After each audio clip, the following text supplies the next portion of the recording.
Have you ever had a part of your body malfunction in such a way that your entire body was impacted?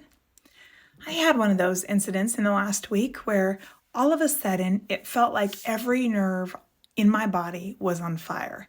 It'd be like when your leg falls asleep and you get that tingling and it spreads throughout your entire body and you feel it day and night. You can't sleep, you don't feel good, and it disrupts life.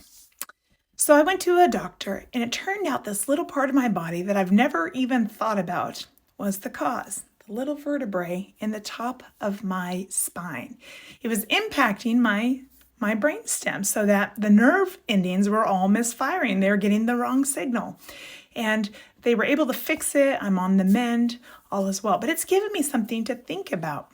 Those little parts of the body are just as important as what we would call the important parts, the hearts, the lungs, the kidneys, all those parts that make a body work. Similarly, in the body of Christ, every part is important. We see this in 1 Corinthians 12:26.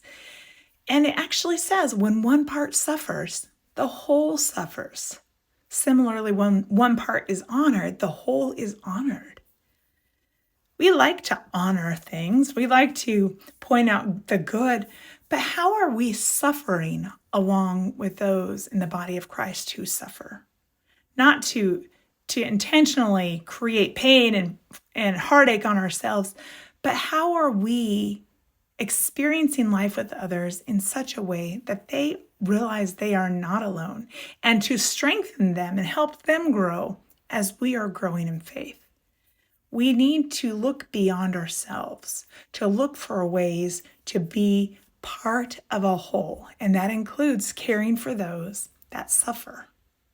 Just something to think about as we go about this week.